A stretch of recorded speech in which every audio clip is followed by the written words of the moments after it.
son amour infini envers nous, lui qui est toujours proche de son peuple. Si quelqu'un veut marcher derrière moi, qu'il renonce à lui-même, qu'il prenne sa croix et qu'il me suive.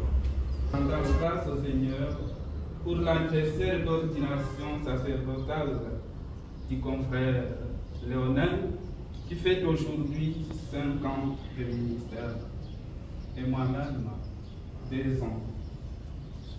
Cette grâce peut être non méritée, mais c'est un choix, un regard que le Seigneur a posé sur nous, pas à cause de nos actes, mais pour son dessein, pour son projet, et surtout pour qu'il se manifeste, qu'il soit toujours proche de son peuple à travers l'Eucharistie que nous célébrons chaque jour. Prions. Père très saint, puisque tu nous as choisis sans mérite de notre part, pour que nous soyons unis au sacerdoce éternel du Christ et nous dévouer au service de ton Église, donne-nous d'annoncer l'Évangile avec empressement et douceur et de célébrer tes mystères dans la fidélité. Par Jésus le Christ, ton Fils notre Seigneur, qui vit et règne avec toi dans l'unité du Saint-Esprit, Dieu pour les siècles des siècles. Amen.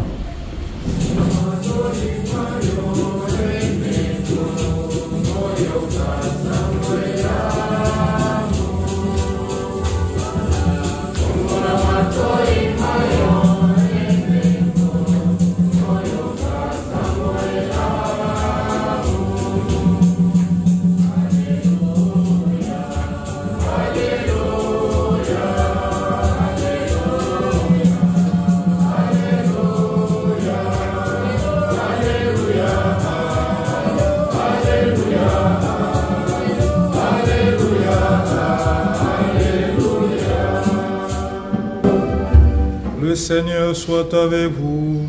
Et avec votre esprit. Évangile de Jésus-Christ selon saint Matthieu. Gloire à toi, Seigneur. En ce temps-là, Jésus disait à ses disciples, « Si quelqu'un veut marcher à ma suite, qu'il renonce à lui-même, qu'il prenne sa croix et qu'il me suive. Car celui qui veut sauver sa vie la perdra, mais qui perd sa vie à cause de moi la trouvera. Quel avantage, en effet, un homme a-t-il à gagner le monde entier si c'est au prix de sa vie? Et que pourra-t-il donner en échange de sa vie? Car le Fils de l'homme va venir avec ses anges dans la gloire de son Père. Alors il rendra à chacun selon sa conduite. Amen, je vous le dis, parmi ceux qui sont ici, certains ne connaîtront pas la mort avant d'avoir vu le Fils de l'homme venir dans son règne. Acclamons la parole de Dieu. Louange à toi, Seigneur Jésus. Celui qui veut sauver sa vie la perdra, mais qui perd sa vie à cause de moi la trouvera. Quel avantage en effet un homme aura-t-il à gagner le monde entier si c'est au prix de sa vie? Bandeko Boboto. Nous avons là la règle fondamentale, le secret du bonheur. C'est ce principe qui voudrait que tout ce qui n'est pas donné se perd, tandis que tout ce qui est donné fructifie et dure pour toujours. Cela se vérifie dans l'expérience du peuple d'Israël, dont nous parle la première lecture, mais aussi dans la vie de Jésus. Voilà, la première lecture nous dit que Moïse, voilà, à l'entrée de la terre promise, rappelle au peuple d'Israël tous les exploits que le Seigneur a accomplis en sa faveur, depuis l'Égypte, voilà, jusqu'à l'entrée de la terre promise, en passant par la longue marche du désert. Et puis Moïse dit au peuple d'Israël, sache-le donc aujourd'hui, et me dis-le dans ton cœur, le Seigneur notre Dieu est l'unique Yahvé, il n'y en a pas d'autre. Voilà. Tu garderas, voilà, les commandements que le Seigneur te donne. Ainsi, tu vivras heureux, voilà, dans la terre promise. Il y a un lien entre la possession de la terre promise et le fait de faire la volonté de Dieu. Pour bien comprendre cela, il faut revenir à Exode chapitre 8, verset 1. Et voir le motif pour lequel Dieu libère le peuple d'Israël. On a souvent dit que c'était pour lui confier la terre promise, mais ce n'est pas ça le vrai motif. En Exode chapitre 8, verset 1, Dieu dit à Moïse, va voir Pharaon et tu lui diras, libère mon peuple, laisse aller mon peuple pour qu'il me rende un culte. Voilà. Dieu libère le peuple d'Israël pour que ce peuple devienne ses adorateurs. La raison pour laquelle Dieu fait sortir Israël de l'Égypte, c'est pour le culte. Dieu donne la terre à Israël pour que Israël lui rende un culte. La terre est donnée, voilà, la vie est donnée, l'existence libre d'Israël, c'est pour le culte. De sorte que lorsque Israël oubliera que le Seigneur lui a donné la terre, pour que la terre soit le lieu, l'espace où il rend un culte à Dieu, l'espace où il adore Dieu, l'espace où il fait la volonté de Dieu, alors la terre va être arrachée à Israël. C'est l'espérance de l'exil. L'exil. Lorsque Israël aura oublié la raison pour laquelle Dieu lui a donné la terre, la raison pour laquelle il existe en tant que peuple, alors la terre va lui être arrachée, il sera déporté. Notre existence, c'est pour rendre le culte à Dieu. C'est cette logique que Jésus exprime dans l'Évangile. Celui qui veut garder sa vie, celui qui pense que sa vie lui appartient, eh bien il la perd. Mais celui qui me sert avec sa vie, celui-là conserve sa vie, garde sa vie pour toujours. Israël doit comprendre que son existence est vouée au culte, à l'adoration du Dieu unique, du Dieu véritable. Et cela s'est vérifié aussi dans l'expérience de la vie de Jésus. L'Épître aux Hébreux que nous avons vu, n'est-ce pas, avec le Père Faustino. Hébreux chapitre 10, voilà, les versets de 5 à 7, nous disent qu'en entrant dans le monde, Jésus fait cette prière. C'est aussi une reprise du psaume 39, versets 8 à 7. Tu n'as voulu ni sacrifice, ni holocauste, mais tu m'as fait un corps. Alors j'ai dit, me voici, je viens pour faire ta volonté. Mon existence, c'est pour t'adorer. Mon existence, c'est pour te rendre le culte. Dans le psaume 39, versets 7 à 8, il est dit, tu n'as voulu ni sacrifice, ni holocauste, mais tu m'as ouvert l'oreille. Tu m'as ouvert l'oreille. Tu m'as amené à découvrir pourquoi est-ce que j'existe. On pourrait traduire comme ça.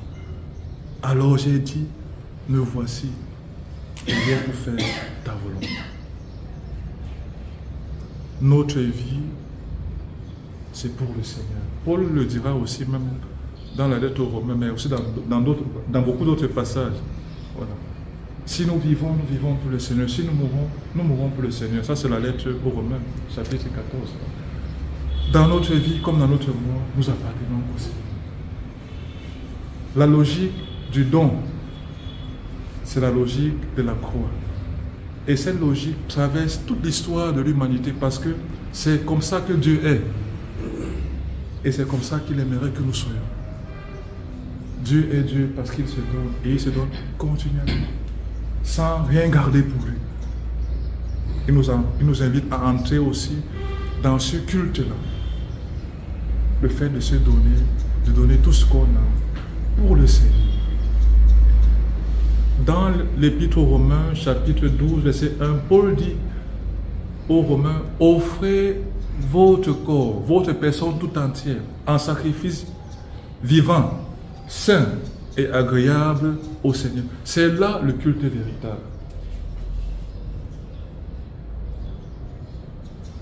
La logique de la passion du Seigneur, le fait de donner pour trouver, le fait de perdre pour gagner, eh bien, c'est le vrai, c'est le véritable culte. De sorte que celui qui ne comprend pas cela ne peut pas dire qu'il rend un culte à Dieu, ne peut pas dire qu'il adore le vrai Dieu. La logique du don, c'est la logique de l'amour, c'est la logique de la passion. Et elle est inscrite au cœur même de la création. Dans l'évangile de Jean, voilà, Jésus annonce sa passion, pas en ces termes-ci, tels que nous les voyons dans les synoptiques, en Matthieu, en Marc et en Luc. Il ne dit pas, voilà, le Fils de l'homme va être tué, et voilà, celui qui va être mon disciple, qui renonce à lui-même, qui prenne sa croix, qui me suit. Mais il dit une autre parole qui ressemble à ceci. Voilà. Jean chapitre 12, versets 24 à 26. Si le grain de blé tombé en terre ne meurt pas, il reste seul. Mais s'il meurt, il porte beaucoup de fruits. Si quelqu'un veut me servir, voilà, qu'il me suive. Qui aime sa vie, la paix. Mais qui donne sa vie, la garde pour l'éternité. Vous voyez que Jésus s'identifie ici au grain de blé. Cela veut dire que même la création parle de cette logique qu'il faut donner pour trouver. Il faut donner pour être plus riche. C'est comme si plus tu as et tu veux conserver pour toi, moins tu as. Mais plus tu as et que tu donnes, davantage tu en as. Même le peu que tu peux donner, lorsque tu le donnes, eh bien, cela fluctue. Cela se conserve. Jésus le dit dans cet évangile, celui qui aime sa vie la perd. Mais celui qui la donne à cause de moi, la garde pour toujours. Donc, chers frères et sœurs, nous sommes appelés aujourd'hui à méditer sur le sens de notre vie à la lumière de ce principe. C'est un principe qui est éternel. Parce que la création nous parle de Dieu. Lorsque Jésus dit, si le grain de blé tombé en terre ne meurt pas, il reste seul. S'il meurt, il porte beaucoup de fruits. Nous pouvons le vérifier à travers la vie de chaque jour. Quand on met la graine en terre, vous voyez, ça se vérifie. Ça se vérifie. Et ainsi est la loi du bonheur véritable. La loi, la règle fondamentale de la vie. C'est que la croix du Christ est inscrite au cœur de la création. C'est la forma mentis, voilà, de la création. C'est une loi inéluctable. De sorte que si on n'entre pas dedans, non seulement on ne rend pas le culte à Dieu, mais en même temps aussi, on crée une rupture qui fait que voilà, on se perd. On se perd. C'est cela le chemin du bonheur véritable, de la vie véritable. Donner et donner encore. En donnant, on se trouve. En donnant, on s'enrichit. En donnant, on ne se perd pas. J'aimerais terminer, chers frères et sœurs, en parlant aussi d'un philosophe qui est aussi fameux, voilà, donc le philosophe Hegel. Alors, dans sa description du mouvement de l'histoire, ce qu'il appelle l'histoire universelle, voilà, il dit que la logique de l'histoire, c'est l'expression de la négativité dans la positivité, pour que de cette positivité résulte une positivité plus grande. Voilà, il dit là, voilà, en ces termes de philosophe, le mystère de la passion, de la croix et de la mort de Jésus. Toute l'histoire est l'expression de la négativité dans la positivité. Il faut que le grain de blé meure. il faut qu'il accepte la négation. Pour que de cette positivité résulte une positivité quand il meurt, il porte du fruit. Le grain doit mourir dans la terre. La plante doit pousser. Les feuilles doivent sortir, mais les feuilles doivent accepter de faire la place aux fleurs. Et les fleurs doivent accepter de disparaître pour qu'il y ait les fruits. Et finalement, les fruits doivent être acceptés d'être mangés. Ouais. C'est la logique de la passion, la logique de la croix. De sorte que la vie n'est pas possible sans cela. Pour revenir à notre expérience humaine, on peut prendre l'expérience des femmes. Ouais. Il faut qu'elles acceptent de faire place dans leur corps à un être étranger, la grossesse. Tant qu'elles n'acceptent pas cela, la vie ne peut pas continuer. Lorsqu'elle a accepté, l'enfant fait place en elle, il grandit et alors la vie continue. C'est seulement en donnant que la vie continue d'être possible. Tel est le mystère de la passion de notre Seigneur. Prions donc pour que, en ce jour où le Père innocent et moi, nous célébrons le grand don que le Seigneur nous a donné, que nous puissions embrasser cette logique avec vraiment tout notre cœur, toute notre vie, avec toute notre volonté. Voilà, ça me rappelle, n'est-ce pas, la dernière question, la dernière demande, voilà, que l'évêque pose à l'ordinant, dans le rite d'ordination.